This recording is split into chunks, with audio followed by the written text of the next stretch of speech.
Bago tayo magsimula sa ating istorya, sandali lang. Mag-iwan ka naman ng komento kung taga saan ka at anong oras mo ito pinapanood. Nakakatuwang isipin na kahit magkakalayo tayo ng lugar, iisa ang puso nating nakikinig sa mga kwentong may aral, sakit at pag-asa. Kaya halina, samahan mo ko sa isang kwentong unti-unting bubuo ng hapdi, tapang at pagbabagong hindi mo malilimutan. Sa paanan ng kabundukan ng San Isandro, kung saan ang umaga ay laging sinasalubong ng malamig na hamog at tunog ng mga ibon, naroon ang maliit na komunidad ng mga Aita na matagal nang namumuhay ng tahimik at marangal. Hindi man maramya ang kanilang mga bahay, punong-puno naman ng tibay at pag-asa ang bawat isa. Isa sa mga kilalang pamilya roon ay ang pamilya Bihasa. Payak ang buhay pero matatag ang pundasyon. Sa isang bahay na yari sa kahoy, pawid at sipag ng sariling kamay, maagang gumising si Dayang Luwalhati Bihasa. Bago pa man lubusang sumikat ang araw, nakasindi na ang apoy sa maliit nilang lutuan. Pinapakuluan niya ang kamote at mais para sa almusal, habang dahan-dahang inaayos ang mga nakabandal na pulot pukyutan, halamang gamot at mga bayong na ibababa nila mamaya sa bayan. Alon, gising na anak. Ikaw ang magdadala ng 2 sako ng bayong mamaya. Mahinang sabi ni Luwalhati habang inuusod ang kortinang tela sa bintana. Mula sa sulok ng bahay, bumangon ang 17 taong gulang na si Alon. Payat siya ngunit matipuno. May maomong mukha at matang palaging tila malalim mag-isip. Opo, inay, sagot niya sabay kusot ng mata. Ako na rin po ang sasama kay tatay sa pag-akyat sa bodega ni Karenzel mamaya. Sa kabilang tabi ay naroon si Maye, 14 na taong gulang, masinop at mabilis kumilos. Siya ang madalas tumulong sa ina sa pagbilang ng paninda at pag-aayos ng mga listahan. Mas bata sa kanila si Tulin, 12 anyos, maliksi at mapagmasid. Laging maraming tanong at mas gusto ang pagkakalikot sa mga lumong namit kaysa paglalaro sa ilog kasama ng ibang bata. Sa labas ng bahay, naghahanda rin si Aman Siday, asawa ni Luwalhati. Hindi siya madaldal na tao. Kadalasan isang tano at ilang salita lang ang sapat para iparamdam ang malasakit. Ngunit sa katahimikan niya ay may bigat at tibay na agad mapapansin ng sino mang nakakakilala sa kanya. Tapos na yung mga bayong sa likod, sabi ni Aman Siday habang pinapasa ng isang bungkwas ng kawayan. Mamaya, pwede na nating ipababa lahat. Tumanggo si Luwalhati. Salamat. Huwag lang sanang tayong abutan ng ulan sa hapon. Sa sulok naman ng sala, nakaupo ang matandang si Bang Siri, ina ni Luwalhati at lola ng mga bata. Mapinis na ang buhok nito at mabagal na ang kilos, pero matalas pa rin ang isip. Siya ang itinuturing na puso ng pamilya, tahimik, mapagmasid at laging may tamang salitang pinapakalawan kapag kinakailangan. Luwalhati, tawag nito habang iniinom ang mainit na salabat. Huwag mong kalilimutan yung lumang supot ng mga papeles, baka kailanganin sa susunod na linggo. Napalingon si Luwalhati at agad tumingin sa kahong-kahoy sa ilalim ng mesita. Naroon nga ang mga papeles, mga lumang dokumento ng lupa, ilang resibo at mga sulat na noon pa man ay iniingatan niya kahit hindi lahat ay lubos niyang nauunawaan. Sanay ang Saan Hati sa pag-iingat. Hindi siya nakapagtapos ng mataas na pag-aaral pero mabilis siyang matuto. Marami siyang bagay na hindi ipinagkakalat sa iba. Isa na roon ang husay niyang magbilang, makipagtawaran at magtabi ng kita. Sa komunidad nila, hindi ordinaryong babae si Luwalhati. Siya ang tipo ng taong tahimik lang sa umpisa, pero alam ng lahat na kapag siya ang nagsalita, may laman at saysay. Kapag may usapin sa presyo ng pulot, siya ang kinakausap. Kapag may dumarating na tagabayan para bumili ng kawayan o halamang gamot, siya ang marunong suriin kung lugi ba o patas ang alok. At kahit hindi niya ipinangangalandakan, mayroon siyang pangarap na matagal nang iniipit sa dibdib. Ang mapag-aral ng maayos ang mga anak at mabigyan sila ng buhay na hindi kailangang yumuko sa sinuman. Habang sabay-sabay silang nag-aalmusal, nagsimula ang karaniwang usapan sa umaga. Inay, Ani Mamayay habang inaayos ang tirentas ng buhok. Sa susunod po bang baba natin sa bayan, pwede po ba akong sumilip sa school supply store? Titingin lang po ako ng notebooks. Napangiti si Luwalhati kahit halatang pagod na ang mga mata niya. Titingin lang ba talaga? Bahagyang natawa si Mayay. Opo, kung walang pambili, titingin lang. Darating din tayo dyan, sagot ni Luwalhati. Hindi habang buhay ay titingin lang tayo. Mula roon ay sumingit si Tulin. Inay, ako po gusto ko ng maliit na toolbox balang araw, yung may screwdriver, pliers, saka wrench. Bakit toolbox agad? Tanong ni Alon. Kasi gusto kong marunong akong mag-ayos ng kahit anong masira. Buo ang loob na sagot ni Tulin. Para kung magkaroon tayo ng sasakyan balang araw, ako na ang gagawa. Natawa si Amansiday. Sasakyan agad? Bakit tatay? Depensa ng bata. Bawal bang mangarap? Napatingin si Luwalhati sa bunsong anak. Ilang sandali siyang natahimik, parang ayaw ipahalata na kinikirot siya sa simpleng pangarap na iyon. Hindi dahil imposible, kundi dahil alam niyang sa mundong ginagalawan nila, kahit ang maliliit na pangarap ay kailangang paghirapan ng doble. Huwag mong titigilan ang pangarap mo, marahan niyang sabi. Ang bawal lang yung sumuko. Pagkatapos kumain, nagsimula na ang gawain ng bawat isa. Inayos ni Mayay ang mga bote ng pulot, tinulungan ni Alon ng ama niyang magbuhat. Si Tulin naman ay abalang pinagmasdan ang gulong ng lumang karitong ginagamit nila sa pagbaba ng paninda. Maya-maya ay may narinig silang papalapit na boses mula sa labas. Hoy, Luwalhati! Baka may sobrang dahon dyan. Pabili ako para sa tiyan ng asawa ko. Ito si Karen Seldapayan. Kapitbahay nilang hindi aeta, ngunit matagal nang maayos makitungo sa kanila. Isa siya sa iilang tagababa na hindi tumitingin sa kanila na parang laging iba. Lumabas si Luwalhati dalang ilang dahon ng halamgamot. Eto, Karensel, wag niyo munang bayaran ngayon, sa susunod na lang. Umiling ang lalaki. Hindi pwede yan, negosyo mo to. At saka, malaking tulong ka sa amin. Sa di kalayuan, naroon din ng ilang kabataang aeta na tinuturuan ni Alon tuwing hapon ng pagbasa at pagsusulat. Ginagawa niya iyon kahit hindi pa siya guro. Mahilig siyang magbasa ng mga lumang aklat na minsang ibinigay ng isang madre sa komunidad noon. May tahimik na pangarap din si Alon, ang maging unang lisensyadong guro sa kanilang angkan. Ngunit, habang payapa ang umaga sa bundok, ibang klase naman ang mundo sa bayan. Doon, hindi iilang beses nang nakaranas ang pamilyang bihasa ng pangmamaliit. Sa palengke, madalas silang tuksuhin ng tindera ng tela na si Lori Cabales. Hoy, Luwalhati! Minsang sabi nito noong nakaraang buwan habang tinitingnan mula ulo hanggang paa si Mayay. Bibili ba kayo o makikitingin lang? Baka madumihan pa ang tela ko. Nagpigil ng galit si Mayay noon, ngunit si Luwalhati ay numitihang ng pilit. Kung hindi po kami bibili, hindi po kami lalapit. Sa terminal naman ay may tricycle driver na si Pabling Rosas, kilala sa maduming biro at matalas na dila. Uy, mga taga-bundok, saan ang biyahe? Libre ba kayo o may pambayad? Malakas nitong tanong minsan habang may kasamang halakhakan ng ilang tambay. Doon unang natutunan ng mga anak ni Luwalhati ang mabigat na katahimikan ng kanilang ina. Hindi dahil mahina siya, kundi dahil alam niyang ang bawat gulong sisimulan ng maliit na pagtitimpla. Hindi lahat ng laban ay kailangang isagot agad. Ngunit sa gabi, kapag tahimik na ang lahat at nagsisimulang kumaluskos ang mga dahon sa labas, doon na ilalabas ni Luwalhati ang totoong bigat na dinadala niya. Isang gabing nakaupo sila ni Bang Siri sa may hagdanan ng bahay, pinagmamasdan ng buwan, bigla siyang napahinga ng malalim.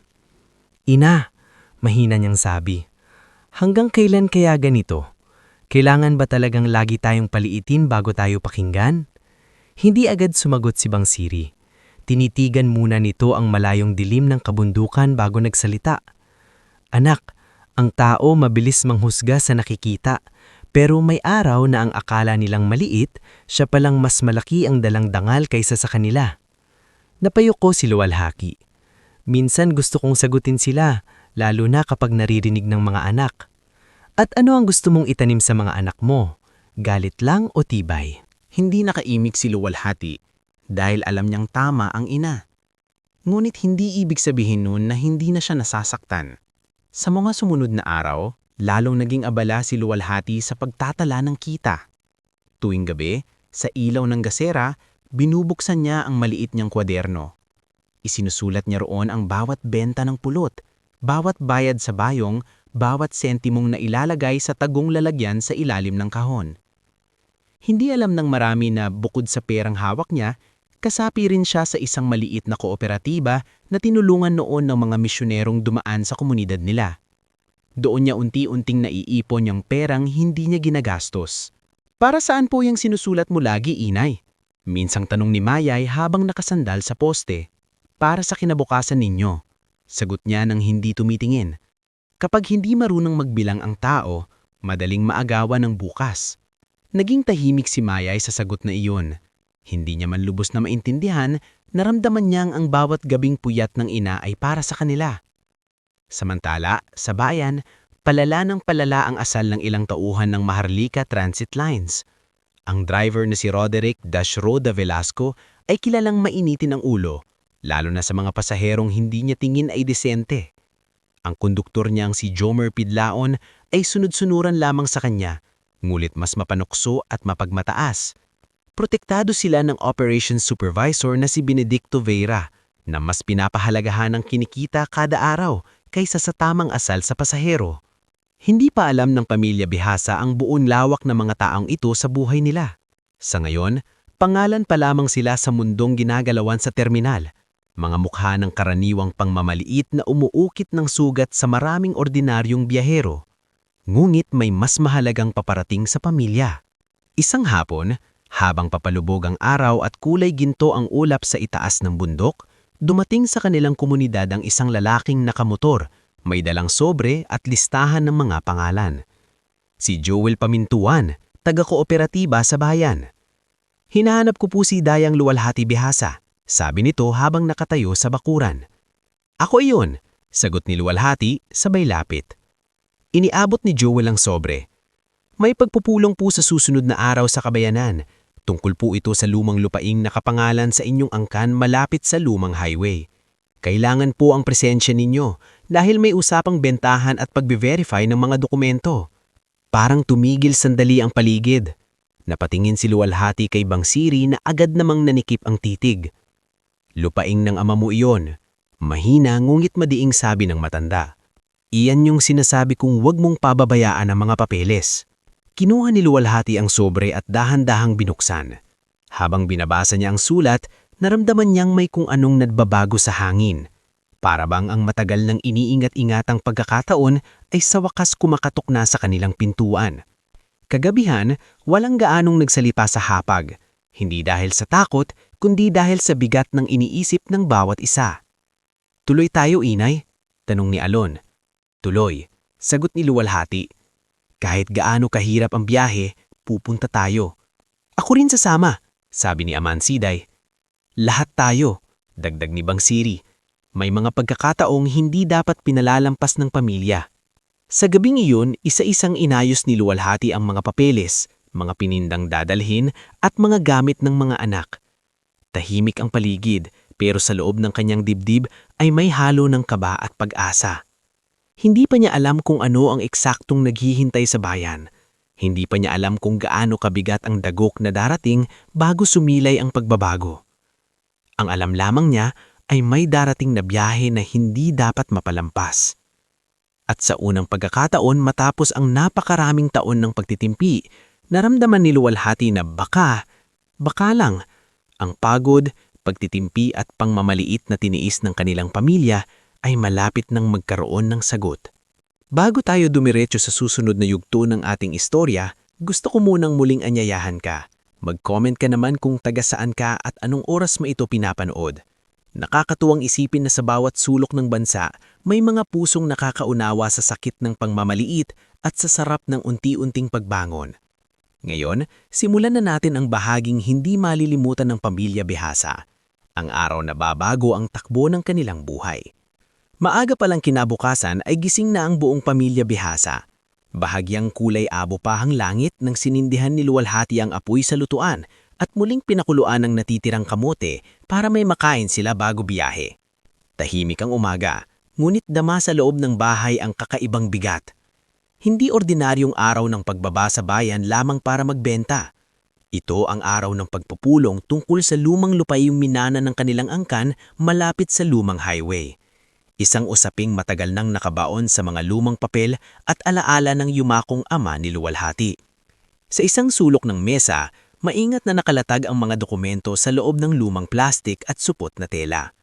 Halos 3 beses iyong binilang ni Luwalhati sa magdagam. Nandoon ang lumang tax declaration, mga resibo, Isang sulat na pirmado pa ng dating barangay kapitan at ilang papel na hindi man ganap na malinaw sa kanya ay alam niyang napakahalaga. Na-check mo na ba lahat? Tanong ni Amansiday habang itinatali ang isang bayong sa gilid ng kariton. Tumanggo si Luwalhati, bagamat halata ang kaba sa kanyang mga mata. Oo, pero gusto ko pa ring dalhin ni Alon ng pangalawang supot. Baka mabasa o mawala yung isa. Ako na po ang bahala, inay. Sabat ni Alon habang maingat na inaabot ang supot. Hindi ko po ito bibitawan. Sa kabilang tabi ay inaayos ni Maye ang mga bote ng pulot at ilang nakataling bungkus ng halamang gamot. Inay, mahina niyang sabi. Kapag natapos po ba tayo sa pagpupulong, makakadaan pa rin tayo sa tindahan ng school supplies? Napalingon si Luwalhati at nginitian ng anak kahit pagod ang muka. Kapag maaga tayong natapos, titignan natin. Hindi ako nangangako, pero susubukan natin.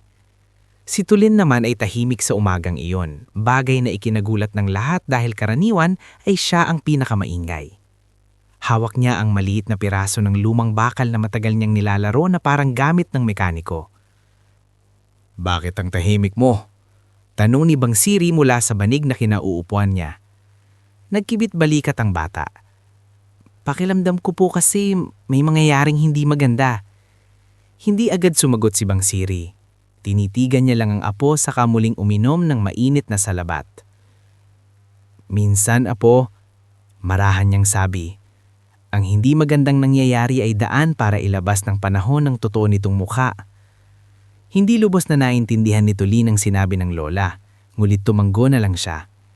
Pagkalipas ng ilang sandali, sabay-sabay na silang naglakad pababa ng paanan ng bundok patungo sa kalsadang dinaraanan ng bus ng Maharlika Transit. Bitbit nila ang mga paninda, ang mga papeles at ang pag-asang baka sa araw na iyon ay may maliit na pinto ng magbubukas para sa kanilang pamilya. Sa bawat hakbang ni Luwalhati ay kasabay ang mga alaala ng dati nilang mga pagpunta sa bayan, mga tinginan ng paghamak, mga bulong, mga pangmamaliit na pilit niyang lumulunok para sa kapakanan ng mga anak. Pagdating nila sa hintuan, may ilan nang naghihintay. Naandoon ang gurong si Cecilio de Peñas, nakasuot ng lumang polo ngulit malinis at maayos. Nang makita niya ang pamilang bihasa ay agad siyang ngumiti. Maaga kayong bumabalo, Alhati. Bati niya. May mahalaga po kaming aasikasuhin sa bayan, sagot ni Luwalhati. Napansin ni Cecilio ang hawak nilang mga supot ng dokumento. Sana maging maayos ang lakad ninyo. Kailangan talaga may kumatawan dyan sa usapin sa lupa. Hindi na nagtanong pa si Luwalhati. Ibig niyang panatilihing pribado muna ang lahat hanggat walang kasigruhan. Ilang minuto pa ang lumipas at dumating si Minda Salonga, ang tindera ng gulay sa palengke. May daladalang basket ng talong at sitaw.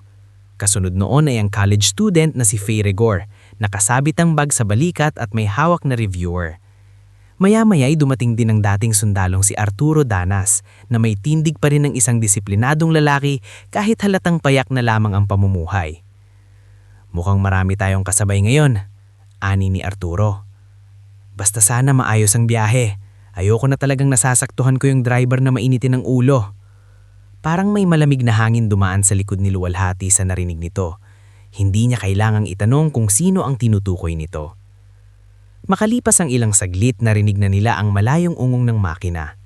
Papalapit ang bus ng Maharlika Transit. Luma, ngunit makintab sa labas, tila pilit tinatakpan ng bulok na sistema sa loob. Habang palapit ito, mas lalong bumigat ang dibdib ni Luwalhati. Nang tumapat ang bus sa hintuan at bumukas ang pinto, bumungad ang pamilyar na mukha ng konduktor na si Jomer Pidlaonan.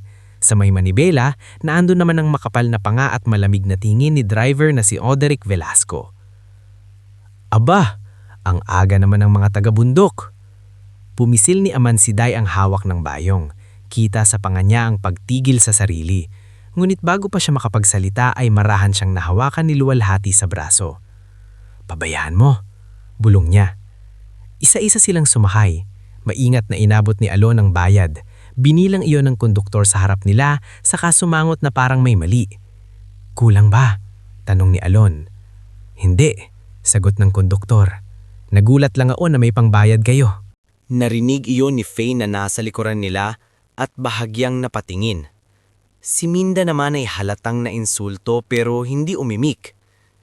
Pinili ng pamilya Bihasa na umupo sa gitnang bahagi ng bus, malapit sa bintana. Iningatan ni Luwalhati ang supot ng mga papeles sa kanyang kandungan, habang si Mayay ay niyayakap ang maliit na basket ng pulot. Pagsara ng pinto at pagandar ng bus, tila mas naging masikip ang hangin sa loob. Paminsan-minsan ay sumisilip si Roda sa salamin sa itaas at tila may kinukunsabahan sa tingin si Jomar. Hindi nagtagal, nagsimula na ang pang-aalipusta. "Hoy, huwag ninyong idikit masyado yung mga gamit sa upuan." Malakas na sabi ni Jomar habang dumadaan sa aisle. "May mga susunod pang pasahero rito. Baka isipin nila marumi ang biyahe." Napatingin si Mayay sa ina.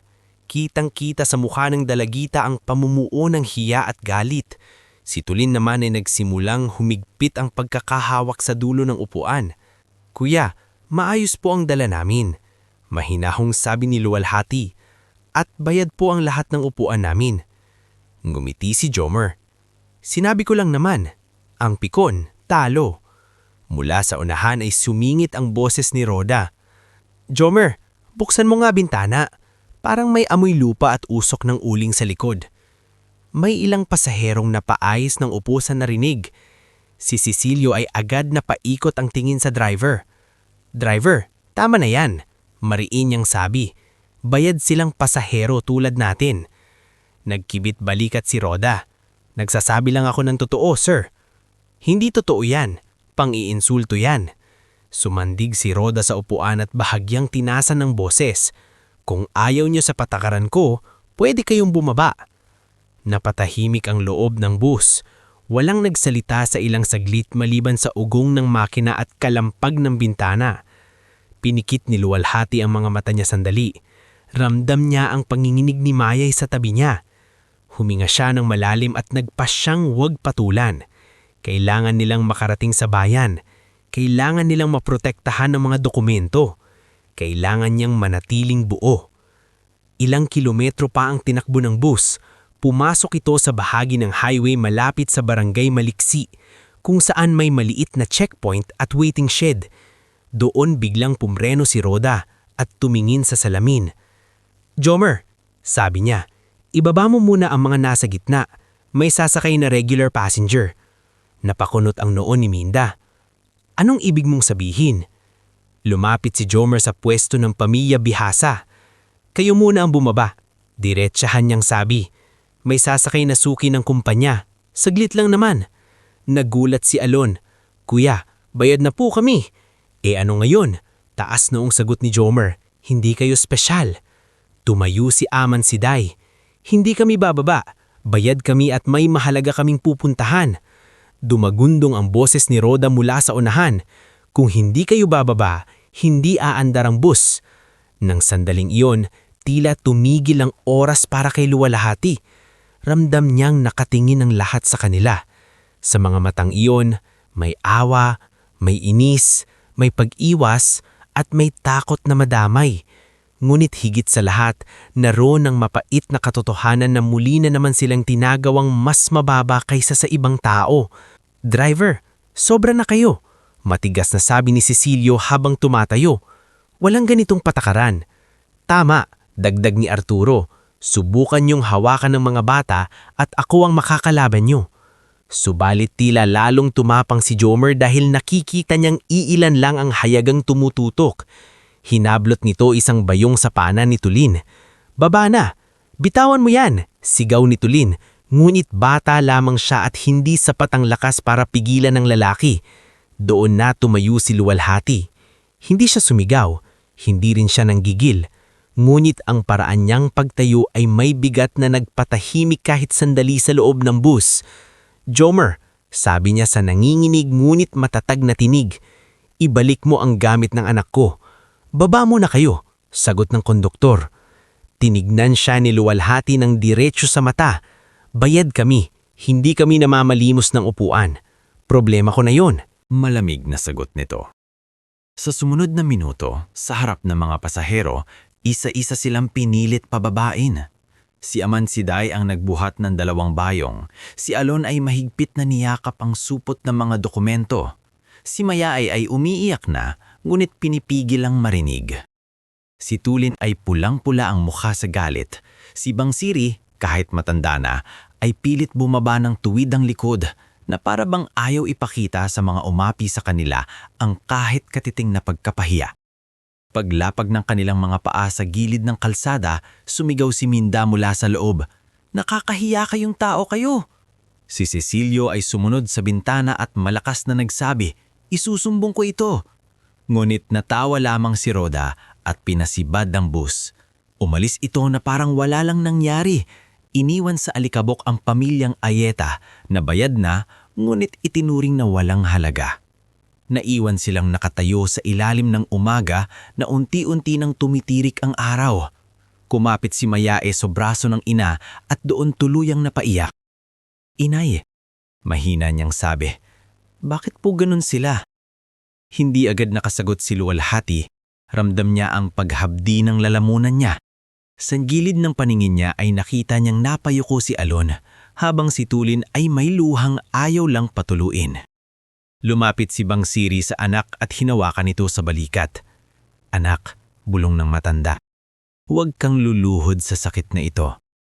Napapikit si Luwalhati. Isang luha ang tahinit na tumulo sa pisngi niya, ngunit agad din niya itong pinunasan. Pagkabukas ng mga mata niya, iba na ang tingin niya. Hindi na lamang iyon tingin ng isang inang napahiya.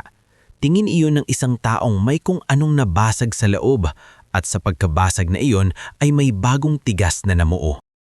"Sakay tayo sa ibang masasakyan. Hindi tayo pwedeng mahuli." "Pero inay," "Huwag nating sayangin ang araw na to," putol ni Luwalhati, sabay ayos ng supot ng mga dokumento sa dibdib niya. "May mas mahalaga tayong pupuntahan." Sa di kalayuan ay humintong lumang delivery truck. Mula sa bintana ay sumilip si driver na si Nomer Ibasco, isang lalaking minsan na ring bumibili ng pulot sa kanila. "Luwalhati, ano nangyari?" sigaw nito. Saglit na tumingin si Luwalhati sa malayong daang nilisan ng bus, saka muling ibinalik ang tingin sa truck. "Mahabang kwento, pero kailangan naming makarating sa bayan." Bago tayo dumiretso sa panibagong yugto ng ating istorya, sandali lang, mag-comment ka naman kung taga saan ka at anong oras mo ito pinapanood. Ang sarap isipin na sa iba't ibang sulok ng mundo, may mga taong sabay-sabay na nakikinig sa mga kwentong tungkol sa hirap, dangal at pagbangon. At ngayon, heto na tayo sa bahaging magsisimulang umikot ang gulong ng kapalaran para sa pamilyang matagal na lamang tinitiis ang pangmamaliit. Nakatayo pa rin si Luwalhati sa gilid ng kalsada, hawak ng mahigpit ang supot ng mga dokumento nang tuluyan silang papasukin si Nomer Ibasco sa likod ng kanyang delivery truck. Nasa kargahan ng ilang kahon ng dilata, sako ng bigas at plastic na may lamang soft drinks para sa mga tindahan sa bayan. Sa gitna ng mga iyon, doon sumakay ang pamilyang Bihasa. Hindi man komportable, pero sapat na makarating sila sa pupuntahan. "Pasensya na kung masikip," sabi ni Nomer habang inaayos ang tarpal sa gilid ng truck, "pero mas mabuti nang makarating kayo kaysa maiwan dito." "Malaking tulong na ito, Nomer," sagot ni Aman si Day. "Hindi namin ito makakalimutan." Habang umaandar ang truck, hindi halos nagsasalita ang mga bata. Si Mayae, tahimik pa ring nakayakap sa basket ng pulot, samantalang si Tulin ay nakatingin lang sa kalsada, tila paulit-ulit sa isip ang ginawa sa kanila ni Roda at Jomer. Si Alon naman ay nakaupo malapit sa ina, hawak pa rin ang pangalawang supot ng mga papeles na parabang iyon ang pinakahuling bagay na dapat iligtas sa mundo. Sa isang sandali, mahinang nagtanong si Alon, "Inay, bakit po hindi na lang natin silang sinagot kanina? Kahit man lang ipinaglaban natin ang mas malakas." Napatingin sa kanya si Luwalhati. Kita pa rin sa mata niya ang bakas ng sakit, ngunit ang tinig niya ay kalmado. "Ipinaglaban natin ang sarili natin, anak," sabi niya. "Hindi lang sa paraan na gusto ng galit.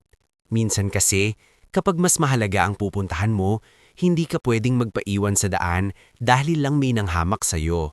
Pero masakit po," sabat ni Mayae at muling namasa ang mata niya.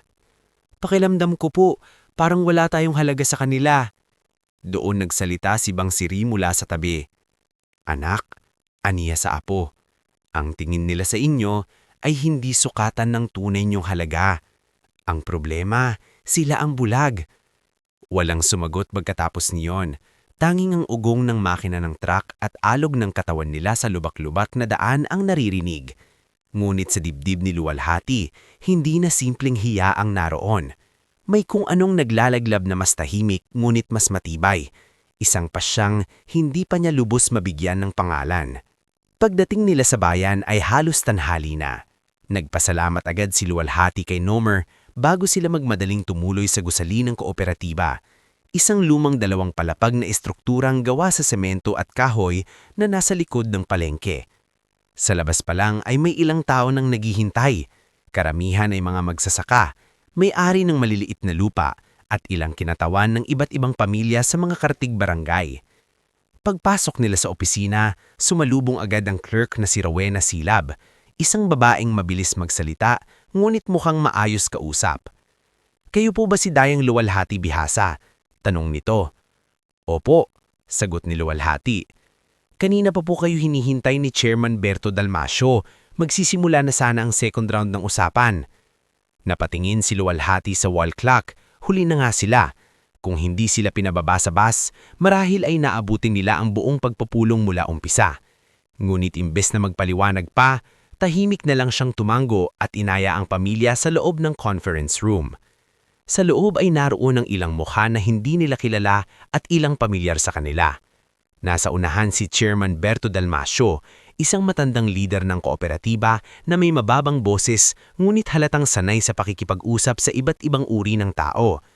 Katabi nito ang isang babaeng nakasalamin at may dalang makapal na folder, si Attorney Ceres Yelanan. Nasa kabilang dulo naman ang accountant na si Mauro Plandes na agad sumisilip sa mga papeles na hawak ni Luwalhati. "Salamat at nakarating kayo, Dayang Luwalhati," sabi ni Chairman Berto. "May ilang napag-usapan na kami, pero mahalaga ang presensya ninyo dahil pamilya ninyo ang may hawak ng isa sa pinakaimportanteng dokumento tungkol sa lupang nasa may lumang highway." Dahan-dahang naupo si Luwalhati kasama ang pamilya niya sa likod. "Pasensya na po sa pagka-late, may nangyari lang sa biyahe." Napatingin si Attorney Ceres sa kanya, tila gusto pang magtanong, ngulit hindi muna iyon ang mahalaga. Inilahad agad ni Chairman Berto ang paksa. Ayon sa paliwanag, ang lupang matagal nang pinaniniwalaang halos walang halaga sa mga dating may-ari ay biglang tumaas ang presyo dahil may balak magtayo roon ng warehouse at access road ang isang logistics group mula sa siyudad. Ang problema, hati-hati sa ilang magkakamag-anak at ang pinakaimportanteng lumang tax declaration ay nasa pangangalaga ng pamilya Bihasa. Hindi lang iyon. May ilang bahagi raw ng lupa na dati palang ginamit bilang collateral sa isang rural transport fund noong panahon pa ng ama ni Luwalhati. Napakunot ang noo ni Luwalhati. "Transport fund po." Tumango si Mauro Plandes at binuklat ang isang lumang ledger. "Base po sa records, ang yumaong ama ninyo, si Dalmasio Bihasa, ay kasamang nag-ambag noon sa isang pooled investment na ginawa ng ilang supplier at maliliit na may-ari ng ruta. Hindi siya malaking investor pero may bahagi siya. Hindi lang ito na follow up ng maayos matapos siyang pamanaw." Parang may lamig na hangin na dumaan sa batok ni Luwalhati. Sa tabi niya, dahan-dahang napahawak si Bangsiri sa kanyang tuhod. "Sabi ko sa'yo, may dahilan kung bakit pinatatago ko ang mga papel na yan." Dahan-dahang inilabas ni Luwalhati ang mga dokumentong dala nila. Isa-isang sinuri ni Attorney Ceres ang bawat papel. Habang sinusulyapan ng mga pirmang kupas na at ang mga numerong halos mabura na, lalo siyang nagiging seryoso. "Chairman," Sabi niya maya-maya, "Kung genuine ang mga ito at ma-verify natin sa municipal records, hindi maliit ang magiging halaga nito. Hindi lang sa lupa, pati doon sa dormant transport shares." Napatitig si Luwalhati. "Ibig niyo pong sabihin, may karapatan pa kami roon?" "Higit pa sa inaakala ninyo," diretsong sagot ni Attorney Cerese. Hindi agad nakapagsalita si Luwalhati. Sa dami ng taon na ang inihisip lang niya ay kung paano maitatawid ang pamilya sa araw-araw, parang napakalayo ng mundong biglang bumukas sa harap niya. Sa isang iglap, nagkaroon ng hugis ang lahat ng pinaghirapan nilang pagtitipid, pag-iingat ng papeles, at pagtitiis sa pangmamaliit. Ngunit hindi naging madali ang mga sumunod na buwan. Hindi naman biglang bumuhos ang pera sa pamilya Bihasa kinabukasan. Sa halip, nagsimula ang mahaba at mabusising proseso, pagpapatunay ng mga dokumento, pagpunta sa munisipyo, pagsusuri ng ledger, pagharap sa mga kamag-anak na biglang nagpakita ng mabalitaang may pera sa lupa, at pakikipag-usap sa mga ahente ng logistics group na gusto agad isara ang bentahan. Isa sa mga unang sumulpot ay si Rufino Balagbag, isang pinsan sa malayong linya ng pamilya na noon ay hindi man lang dumadalo sa kanila sa bundok. Dumating ito isang hapon sa bahay nila, may suot na kupas na polo pero halatang may pakay. "Pinsan," sabi nito habang nakangising pilit, "naisip ko lang, baka pwede nating pag-usapan niyang lupa. Tutal, may parte rin namang kami riyan." Tahimik lang si Aman si Day sa gilid, ngunit si Luwalhati ay hindi nagpadaig sa pakyut ng lalaki. "Kung may dokumento ka, ilabas mo," malamig niyang sabi. "Kung wala, huwag kang makikisawsaw sa paghihirap na hindi mo naman pinasan." Napatameme si Rufino. Hindi siya sanay na ganoon kaayos ngunit kaputol sumagot si Luwalhati. Umalis din siya nang wala sa oras. Samantala, sa tulong ni Attorney Cerese at Mauro, unti-unting luminaw ang buong larawan. Hindi lamang basta lupa ang hawak nila. Ang matagal nang hindi nagagalaw na investment shares ng ama ni Luwalhati ay konektado pala sa isang kumpol ng lumang transport holdings na may residual value pa rin. Hindi man napakalaki sa unang tingin, kapag sinamahan iyon ng kikitain sa bentahan ng lupa, sapat iyon para maitayo nila ang buhay na matagal nilang pinapangarap, kung magiging maingat sila. At naging maingat nga si Luwalhati. Sa halip na ipagkalat sa buong bayan ng balita, pinili niyang tahimik muna. Ang unang ginawa niya ay ipaayos ang bubong ng bahay nila, bumili ng mas maayos na gamit para sa pag-aaral ng mga anak at maglaan ng pondo sa isang mas formal na savings account sa tulong ng manager ng Rural Bank na si Celeste Mardican. Hindi siya nagpasikat, hindi rin siya bumili ng magagarang damit o alas, ngunit ang pinakamalaking desisyon niya ay sumali sa mas malaking kooperatibang pangkabuhayan at magtabi ng kapital para sa mas malawak na negosyo. Isang gabi, habang nag-uusap sila ni Attorney Cerese sa bangko ng waiting shed sa bayan matapos ng isa na namang araw ng papeles, may naikwento ang abogado. "Alam mo, Luwalhati, may isang kumpanyang matagal nang namumroblema rito. Maharlika Transit Lines. Baon sa utang, pangit ang pamamalakad, maraming reklamo." Biglang tumalim ang tingin ni Luwalhati sa pangalang narinig. "Maharlika?" Dahan-dahan niyang ulit. "Oo," sagot ni Cerese. "Bakit? May kilala ka roon?"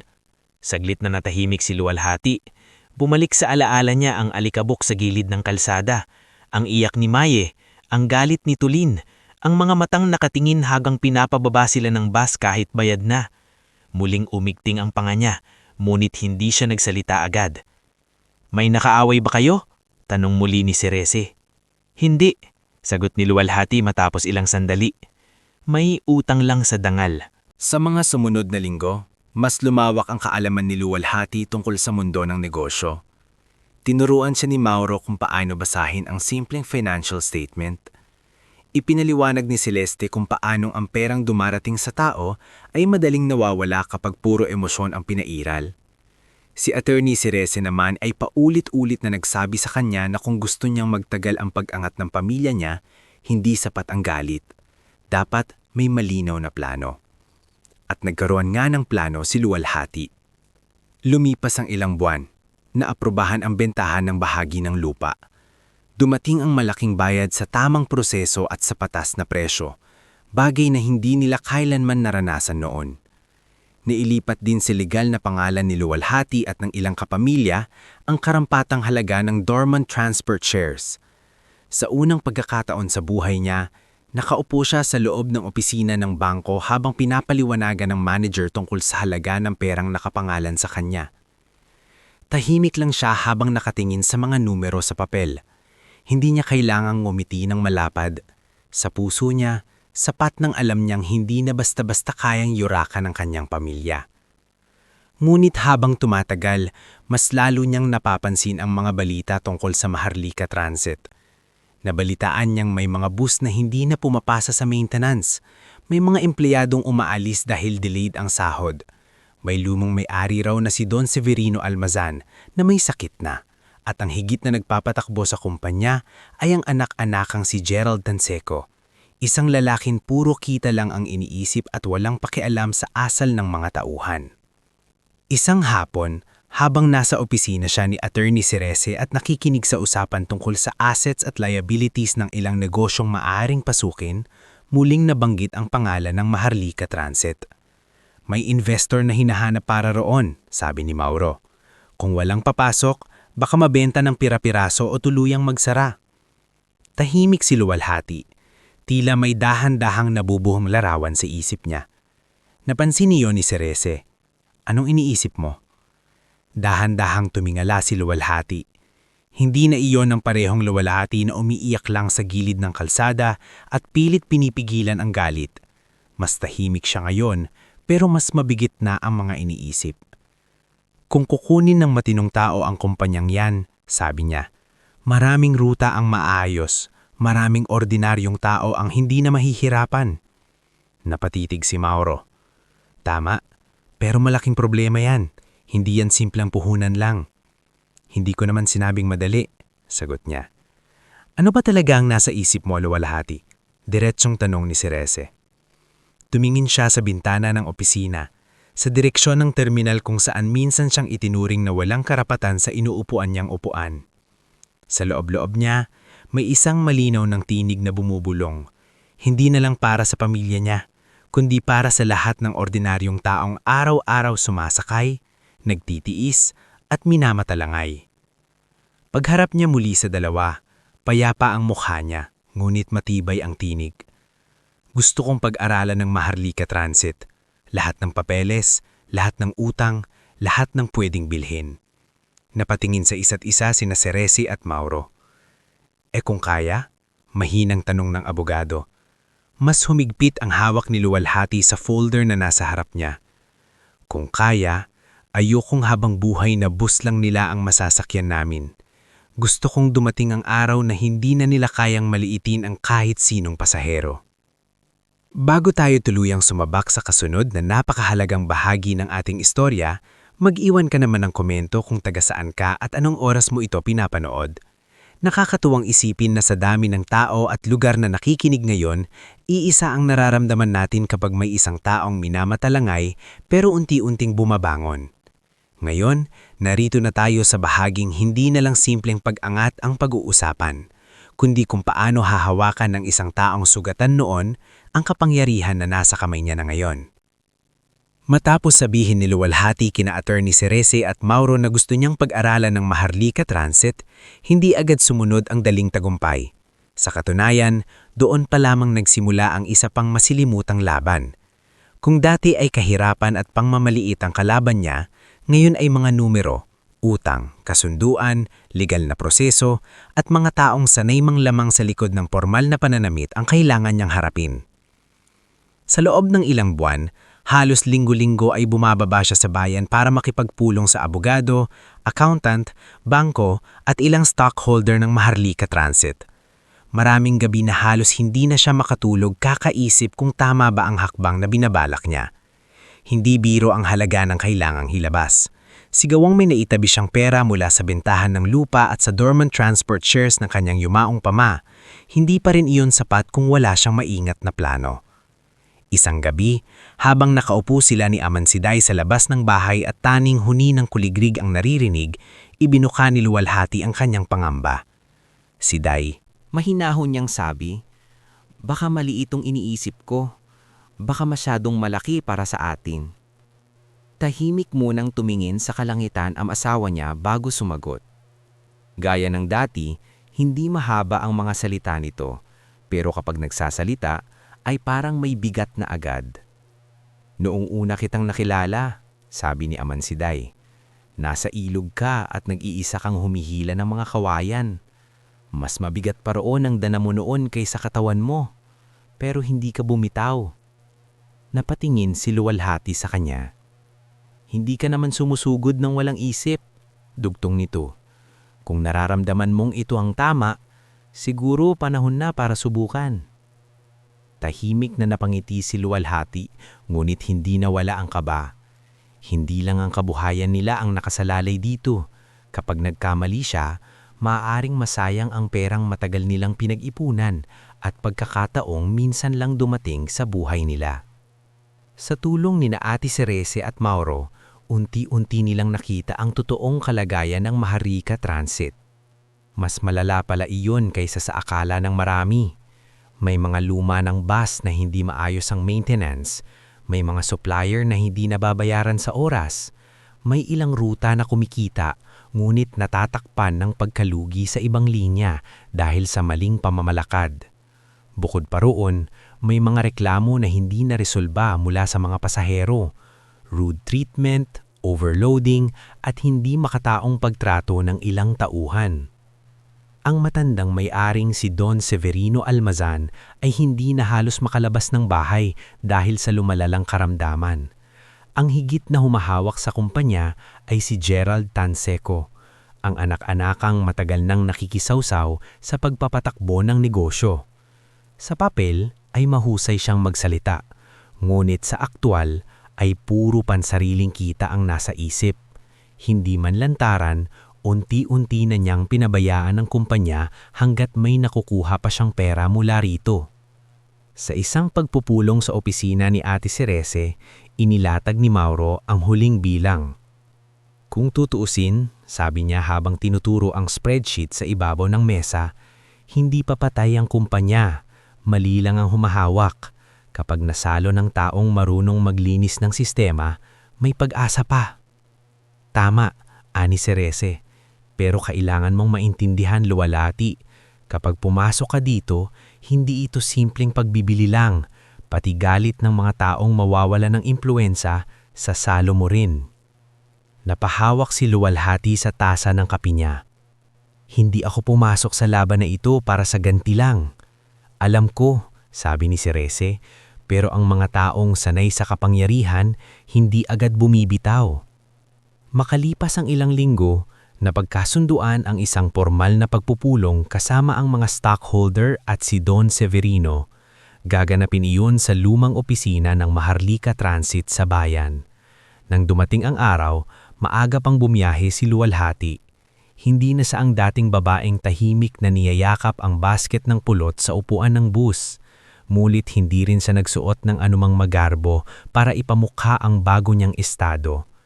Pinili niya ang isang simpleng kulay krem na blouse, maayos na saya at mahinhing ayos ng buhok. Sa tabi niya ay sina Ate Cerese at Mauro, bit-bit ang mga dokumento ng alok at kasunduan. Nang pumasok sila sa opisina, dama agad ni luwalhati ang biglang paninigas ng paligid. Sa may waiting area pa lamang ay nanroon na si Benedicto Veira, ang operations supervisor na matagal nang bulag-bulagan sa abuso ng mga tauhan. Katabi nito si Jomer, ang konduktor na minsang humablot sa bayong ni Tulin. Sa dulo ng hallway ay natanaw rin niya si Roda, ang driver na nag-utos na ibaba sila sa bus kahit bayad na sila. Halos maputla ang lalaki nang makilala siya. Aba, bulong si Jomer sa sarili. Siya yun. Hindi sumagot si luwalhati. Dumiretso lang siya sa conference room na parang wala siyang nakitang pamilyar na mukha. Ngunit sa loob niya ay malinaw na malinaw ang alaala ng bawat ginawa ng mga ito. Hindi iyon sugat na limot na. Sugat iyon na natutong tumayo. Sa conference room ay nanroon si Don Severino. Payat na, naka-wheelchair ngunit bakas pa rin sa mukha ang dating tikas ng isang negosante. Nasa kaliwa niya si Gerald Tanseco, mukhang bagong plansa ang polo, ngunit may hambog na ekspresyon. May ilan pang stockholder na tahimik na nagmamasid. Magandang umaga, Sabi ni Attorney Cerese habang inilalatag ang folder sa mesa. Narito kami para sa formal na presentasyon ng investment at acquisition proposal. Halatang hindi inaasahan ni Gerald ang ganitong klasing transaksyon mula sa taong matagal niyang hindi man lamang ikinonsiderang kapantay. Sino ba talaga ang principal investor ninyo? Tanong niya na may bahagyang ngisi. Kayo ba, attorney? O may ibang nasa likod ninyo? Bago pa sumagot si Cerese ay si luwalhati na ang nagsalita. Ako, diretsahan niyang sabi. Natahimik ang silid. Halos marinig ang mahinang paghinga ni Don Severino. Tumingin ng maigi si Gerald sa kanya, para bang hindi makapaniwala. Ikaw? Sabi nito, "Ikaw ang bibili sa Maharlika Transit? Hindi ko bibilhin ang buong pagkatao ninyo." Kalmadong tugon ni Luwalhati. Ang usapan dito ay ang kumpanyang matagal nang pinabayaan. Nagpalitang tingin ng ilang stockholders. Si Mauro na ang nagpatuloy sa technical na presentasyon, ang kapital na handang ilabas, ang terms ng pagpasok, ang kasunduang sasalo sa ilang utang kapalit ng mayoryang bahagi ng kumpanya at ang restructuring plan para sa mga pangunahing ruta. Habang tumatagal ang usapan, lalong lumiliit ang espasyong matatakasan ni Gerald. Nakikita niyang lehitimo ang pera, malinaw ang papeles at seryoso ang grupo ni Luwalhati. Sa gitna ng pag-uusap, mahina ngunit malinaw na nagsalita si Don Severino. "Gerald, anya, ilang taon kitang binigyan ng pagkakataon pero hindi bumuti ang kumpanya. Dumami ang reklamo, dumami ang utang." "Uncle, maayos pa ito," agad na sagot ni Gerald. "Hindi natin kailangang ibigay sa..." Hindi niya natakos ang sasabihin nang itaas ni Don Severino ang nanginginig na kamay. Sa isang taong may malasakit, baka yun nga ang kulang. Walang nakaimik sa silid matapos iyon. Pagkatapos ng mahaba at masusing pagtalakay, dumating ang sandaling hinihintay ni Luwalhati nang hindi niya inaamin kahit sa sarili. Isa-isang nilagdaan ng mga dokumento. Nang maibaba ni Don Severino ang pirma sa huling pahina, opisyal nang pumasok si Luwalhati at ang kanyang kooperatiba bilang mayoryang may-ari ng Maharlika Transit. Sa labas ng conference room, mabilis na kumalat ang balita. Halos lahat ng empleyado sa opisina ay nagbulbungan. May ilan ang nagulat, may ilan ang natuwa dahil sawa na sa lumang pamamalakad at may ilan ding natakot sa maaaring mangyari, lalo na ang mga taong alam nilang may atraso sa bagong may-ari. Hindi nag-aksaya si Luwalhati ng oras. Sa parehong araw, nagpatawag siya ng maikling pulong kasama ang HR manager na si Perina Hausyan, si El Sakinog na dati ng dispatcher at kinuha niya bilang consultant at ilang taong pinagkakatiwalaan sa accounting at operations. Una sa lahat, sabi niya sa harap ng maliit na grupo, "Hindi ko nakuha ang kumpanyang ito para iparanas sa iba ang dinanas ko, pero hindi rin ako papayag na manatili rito ang mga umaabuso sa ordinaryong tao." Inilahad ni Perina ang mga lumang reklamo, nakasulat, nakafile at matagal nang hindi inaaksyonan. Nandoon ang pangalan ni Roderick Velasco, Jomer Pidlaon at Benedicto Veira. May mga ulat ng paninigaw, pangingikil, sa pilitang pagpapababa ng pasahero at pakikipagsabuatan sa hindi tamang paniningil sa biyahe. Sa ilang ulat ay lumitaw pa ang kanilang pangalan sa pagbabanta sa kapwa-empleyado na magrereklamo. Tahimik na nakinig si Luwalhati sa lahat. Hindi siya agad nagsalita, ngunit nang matapos ang pagbasa ni Perina, saka lamang siya tumingla. Ipatawad sila. Makalipas ang ilang minuto, isa-isang pumasok sa opisina sina Benedicto, si Jomer at si Roda. Ang dating yabang ng tatlo ay wala na. Si Jomer ay halatang hindi makapakali. Si Benedicto naman ay pilit pinapanatili ang dignidad, ngunit nanginginig ang kamay. Si Roda na noon ay palaging mataas ang boses at palaban ng tingin, ngayon ay hindi makatingin ng diretso sa Luwalhati. Alam naming may meeting po kami, pero gusto lang naming ipaliwanag." "Hindi ako nag-imbita para sa paliwanag lang," mahinahon sabi ni Luwalhati. Naglapag si Perina ng mga papeles sa mesa. "Batay sa mga unang reklamo, sa internal findings at sa bagong review ng management, kayo po ay mapapasailalim sa termination due to grave misconduct, abuse of authority, at repeated violations sa treatment of passengers and staff." Parang binagsakan ng malaking bato ang tatlo. "Hindi pwede yan," biglang sabi ni Jomer. "Ano bang ebidensya nyo?" Tahimik na inangat ni Perina ang mga report. "Marami." Si Roda naman ay napatingin kay Luwalhati. Sa unang pagkakataon mula nang mag-cruise muli ang landas nila, tuluyan nitong nakilala ang bigat ng taong minsan niyang pinababasabas. "Ikaw," paos niyang sabi. "Ikaw yung nung araw na iyon." "Oo," sagot ni Luwalhati. "Ako yung pasaherong bayad na pero pinalabas ninyo. Ako yung inakalang wala ng ibang kayang gawin kundi magtiis." Walang nakapagsalita. Lumunok si Rhoda. Nagkamali kami. Hindi lang isang beses, sagot ni Luwalhati, at hindi lang sa akin. Tumahimik muli ang silid. Ramdam maging ng mga taong nasa labas ng opisina ang tindi ng sandali. Pagkatapos ay dahan-dahang tumayo si Luwalhati. Walang sigaw, walang pagwawala. Ngunit ang bawat salitang lumabas sa bibig niya ay tila tumatama sa dingding ng silid. Makinig kayong mabuti, sabi niya. Ang dangal ng tao hindi sinusukat sa kulay ng balat, sa damit, sa estado sa buhay o sa kung saan siya nanggaling. Nasusukat ito sa asal at matagal ninyong nilapastangan ang dangal ng maraming ordinaryong pasahero. Tumulo ang malamig na pawi sa sentido ni Jomar. Si Benedicto ay napayuko na lamang. Si Rhoda naman ay tila nang hina ang mga tuhod. Simula mayon, dugtong ni Luwalhati, wala na kayong lugar sa kumpanyang ito. Formal na iniabot ni Perina ang termination papers. Wala nang nagawa ang tatlo kundi tanggapin ang papel at lumabas na lupay-lupay ang mga balikat. Sa labas ng opisina, maraming empleyado ang nakakita sa kanila at sa unang pagkakataon, sila naman ang hindi makatingin ng direkto sa iba. Ngunit para kay Luwalhati, hindi pa rito nagtatapos ang laban. Pagkalabas ng tatlo, tahimik siyang napaupo. Hindi niya naramdaman ang saya ng paghihinggan. Sa halip, bigat ng responsibilidad ang naramdaman niya. Lumapit si Elsa Quinog at nagsalita. Ma'am, tapos na ang unang paglilinis. Dahan-dahang tumanggo si Luwalhati. Hindi, sagot niya. Saka tumingin sa bintana kung saan tanaw ang ilang lumang bus ng Maharlika sa garahe. Hindi, doon pa lang nagsisimula ang totoong trabaho kasi mas mahirap ayusin ng isang bulok na sistema kaysa magtanggal ng 3 taong umabuso. Bago tayo tumuloy sa pinakahuling bahagi ng ating istorya, mag-comment ka naman kung taga-saan ka at anong oras mo ito pinapanood. Nakakatuwang isipin na sa dami ng pusong nakikinig ngayon, may mga taong sabay-sabay na umaasang may hustisya pa rin sa mundong puno ng pangmamaliit at pang-aabuso.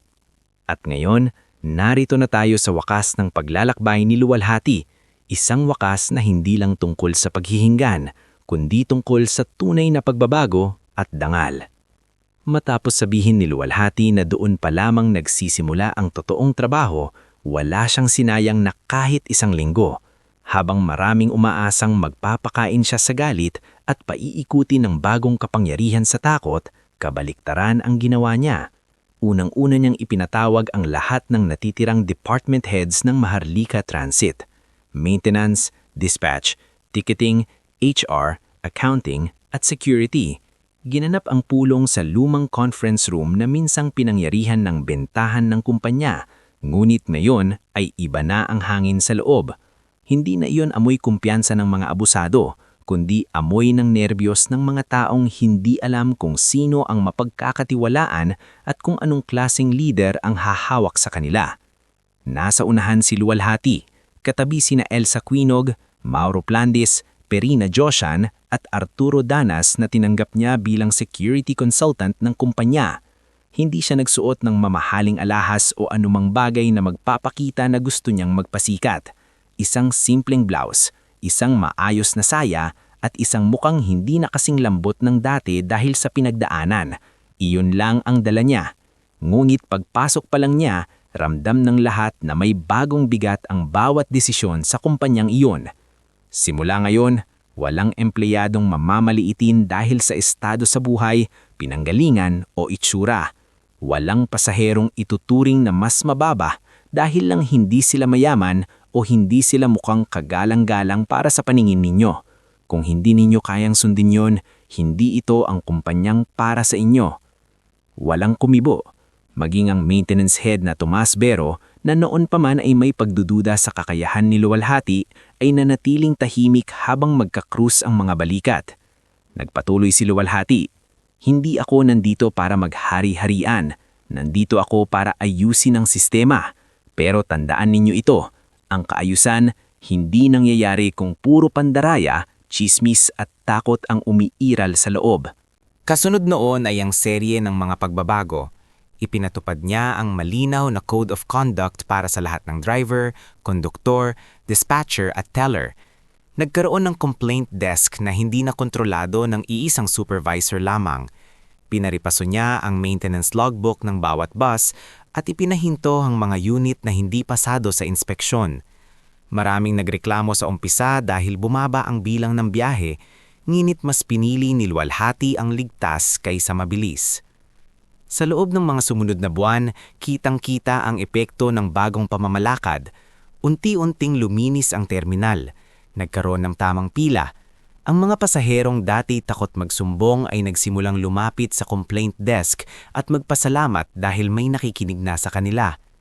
Ang ilang driver na sanay sa dating kalakaran ay kusa ng umalis, ngunit may mga bagong empleyadong dumating na gustong sumubok sa mas maayos na sistema. Sa bahay naman ng pamilya Bihasa, hindi rin tumigil ang pag-usad ng panahon. Nagsimula si Alon sa kolehiyo sa kursong edukasyon. Tuwing uuwi siya mula sa bayan ay nagkukwento siya kay luwalhati tungkol sa mga aralin niya sa pagtuturo, lalo na tungkol sa dignity at equality sa loob ng classroom. Si Mayain naman ay mas naging porsigido sa pag-aaral dahil pangarap na niyang maging nurse at tumulong sa komunidad nila sa bundok. Si Tulin, na ngayon mas binata na at mas tahimik kaysa noong bata pa, ay nagsimulang sumama sa garahe ng Maharlika sa tuwing walang pasok upang magmasid sa mga mekaniko. Hindi man niya agad hawakan ng mga pyesa, nakikita na niluwalhati sa anak ang dating pangarap na sinabi nito noong maliit pa ito, na balang araw ay marunong siyang mag-ayos ng anumang masira. Ngunit habang unti-unting gumagaan ang takbo ng negosyo, may mga taong hindi matanggap ang pagkawala ng kapangyarihan. Isa na rito si Gerald Tanseco. Bagamat wala na siyang kontrol sa kumpanya, hindi niya matanggap na ang dating minamaliit ng karamihan ay siya ngayong nagpapatakbo ng rutang dati niyang pag-aari sa impluensya. Nagsimula siyang maglabas ng mga chismis sa bayan. May mga bali-balitang ikinakalat niya na malulugi raw ang Maharlika sa kamay ng isang walang karanasan. May ilang tao ring biglang nagsusulputan sa terminal para manggatong ng galit sa mga empleyado.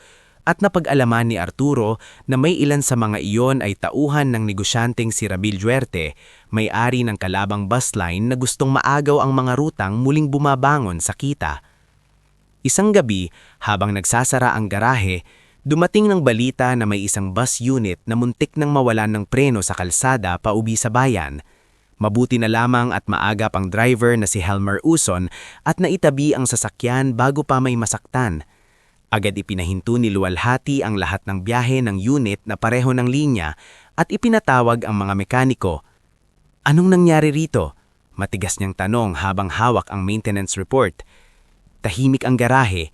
Maya-maya ay nagsalita ang batang helper na si Jevan Otik na matagal nang takot magsalita sa ilalim ng lumang pamumuna.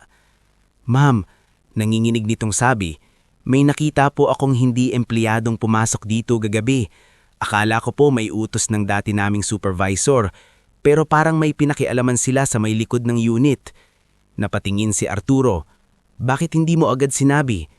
Natakot po ako, sir. Akala ko ako ang babalikan. Doon lalong tumilim ang sitwasyon. Sa tulong ni Arturo, pinasilip ang mga lumang CCTV sa likod ng garahe at tinugma ang oras ng pagpasok ng ilang tao. Lumitaw sa kuha ang isang pamilyar na figura, isa sa dating tauhan ni Ramil Huerte, at kasunod nito ay ang mismong sasakyan ng aide ni Gerald Tanseco sa labas ng compound. Hindi pa sapat ang video para sa agarang kaso, ngunit sapat iyon para simulan ang mas malalim na investigasyon. Hindi na ito lang simpleng chismis, sabi ni Arturo habang kausap si luwalhati sa opisina kinagabihan. Sinusubukan ka na talaga nilang pabagsakin. Tahimik na tumingin si luwalhati sa bintana ng opisina kung saan tanaw ang nakaparadang bus na minsang laging simbolo ng kanyang kahihiyan at ngayoy dahilan ng kanyang paglaban. Kapag may nasaktan dahil sa kanila, mahina ngunit mariin niyang sabi, hindi ko nahahayaan na puro negosyo lang ang tingin sa usaping ito. Sa tulong ni na Attorney Cerese at Arturo, naghain sila ng formal na reklamo sa munisipyo at sa Transport Regulatory Office. Maging ang mayor na si Hon Ismael Fortun ay hindi na nakapagbulag-bulagan dahil lumalaki na ang usapan sa bayan. Hindi biro ang bintang ng sabotahe sa isang pampasaherong kumpanya, lalo pat maaaring maraming buhay ang malagay sa panganib. Dumating ang araw ng hearing sa bulwagan ng munisipyo. Punong-puno ang lugar. mga empleyado ng Maharlika, ilang taga-media ng lokal na radyo, mga pasahero at mga taong noon ay chismis lang ang alam, ngunit ngayoy gustong makita ang totoo. Naroon si Gerald Danseco, mukhang kalmado sa labas ngunit halatang hindi mapakali. Sa kabilang panig ay si Luwalhati, kasama sina Attorney Cerese, Arturo, at ilan sa mga testigong kailangang magsalita. Isa-isa nilang iniharap ang ebidensya, ang CCTV footage, ang record ng pagpasok sa compound, ang salaysay ng helper na si Jevan, at ang mechanical report na nagpapatunay na hindi simpleng wear and tear ang nangyari sa preno.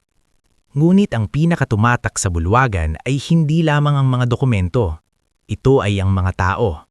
Tumayo si Minda Salonga, ang tindera ng gulay na minsan ding nakasakay sa bus noong pinababa ang pamilyang Bihasa. Mayor, sabi niya, hanggang ngayon dala ko ang hiya na wala akong nagawa noon para tuluyang pigilan ang pagpapababa sa pamilyang ito. Pero nakita ko mismo kung paano sila tinrato na parang wala silang halaga. At ngayon, nakita ko rin kung paano inalagaan ni Ma'am Luwalhati ang mga pasahero sa kumpanyang yan kaysa sa mga nauna sa kanya. Kasunod ni Minda ay tumayo si Cecilio na Peñas. Bilang guro, tungkulin kong ituro ang dangal sa mga bata. Pero noong araw na iyon, nakita kong mismong matatanda ang lumalapastangan sa kapwa. Kaya narito ako para sabihin na ang taong minamaliit ninyo noon, ang siya ngayong nagtuturo ng tamang asal sa negosyo at serbisyo. Pati si Faye Rigor na ngayon nakapagtapos na ng kolehiyo ay nagsalita rin. At nang tumayo si Arturo Danas upang ilahad ang security findings at ang pattern ng paninira, lalo pang numipis ang depensa ni Gerald. Sa kalagitnaan ng hearing ay pinayagang magsalita si Gerald. Wala akong direktang kinalaman dyan, mabilis niyang sabi. Wala kayong patunay na ako mismo ang nag-utos. Ngunit nang iabot ni Attorney Cerese ang record ng mga tawag at transaksyon sa pagitan ng aide nito at ng kampo ni Ramil Huerte noong gabi bago ang sabotahe, tuluyan nang nabasag ang kumpiyansa sa kanyang muka. Sa huli, naglabas ang munisipyo ng rekomendasyon para sa kasong pandaraya at sabotahe laban kina Gerald at ilang kasabwat. Hindi man agad-agad nakulong ang kasunod, formal na nasira ang pangalan nila sa negosyo at sa publiko. Si Ramil Huerte ay nadamay rin sa investigasyon at pansamantalang nasuspende ang ilang permit ng kanyang linya. Ang pinakamahalaga para kay Luwalhati ay hindi ang panalo sa reputasyon, kundi ang malinaw na mensaheng hindi pwedeng gawing laruan ng buhay ng mga pasahero para lamang sa pansariling interes. Samantala, ang dating driver na si Roda at ang konduktor na si Jomer ay tuluyan ng hindi tinanggap ng ibang kumpanya dahil sa masamang record at sa balitang kumalat mula sa hearing. Makalipas ang ilang linggo, isang hapon ay tahimik na dumating si Jomer sa terminal ng Maharlika. Hindi na siya naka-uniforme. Wala na rin ang yabang sa mga balikat niya. Ma'am, mahinang sabi niya nang makita si Luwalhati sa ticketing office. Ano po? Tumingin si Luwalhati sa kanyang diretsyo. Ano yun? Napayuko ang lalaki. Humihingi ako ng tawad. Hindi ko na mababawi ang ginawa ko noon. At alam kong hindi sapat ang salitang yon. Pero gusto ko lang sabihin, mali kami. Sobra. Ilang sandali siyang tinitigan ni Luwalhati. Wala siyang nakitang dahilan para saktan pa ito sa salita. Wala ring saysay na sumbat na paulit-ulit. Hindi na mababago ang nakaraan. Pero pwede mong baguhin ang asal mo sa hinaharap. Hindi dahil wala ka ng trabaho, kundi dahil tao rin ang minamaliit mo noon. Napaluha si Jomer at tahimik na tumanggo bago umalis. Hindi iyon eksenang puno ng sigawan o drama, ngunit para kay Luwalhati, sapat na iyon. Hindi na niya kailangang iparamdam sa iba ang sakit na minsang ipinatikim sa kanya, sapagkat ang hustisya ay hindi laging kailangang sabayan ng paghihigante. Lumipas pa ang ilang taon. Ang Maharlika Transit na minsang tinuturing na bulok at baon sa utang ay naging isa sa pinakamaayos na kumpanya sa rehiyon. Nagkaroon sila ng malinaw na maintenance system, maayos na complaint desk at espesyal na ruta patungo sa ilang liblib na lugar kung saan dati hilap makabiyahe ang mga tao. Nagbigay si Luwalhati ng scholarship para sa mga anak ng empleyado at pati sa ilang kabataang Aita mula sa bundok. Sa tulong ni Elsa at Mauro, naging mas propesyonal ang takbo ng opisina. Si Arturo naman ay tumayong haligi ng seguridad at disiplina sa terminal. Natapos ni Alon ang kursong edukasyon at bumalik sa bundok bilang guro. Si Mayay ay naging nurse sa district hospital at madalas umakyat sa komunidad para maglunsad ng libreng konsultasyon. Si Tulin, na dati batang umiiyak sa galit habang pinapababa sila sa bus, ay naging mahusay na fleet supervisor at mekanikong kinagkakatiwalaan ng mga driver. Si Bang Siri, kahit mahina na ang katawan, ay masayang nakikita ang bunga ng lahat ng pinagdaanan ng pamilya. Isang umaga, makalipas ang maraming taon, sumakay si Luwalhati sa isa sa mga bus ng Maharlika nang walang kasamang media. Walang seremonya at walang nagsasabing may-ari siya. Gusto lang niyang maranasan muli ang biyahe bilang ordinaryong pasahero. Katabi niya si Bang Siri na nakabalot sa makapal na shawl habang sa unahan ay naroroon ang magalang na driver na binabati ang bawat pasahero ng magandang umaga po. Habang umaandar ang bus sa parehong kalsadang minsan silang iniwan sa alikabok, tumingin si Luwalhati sa bintana.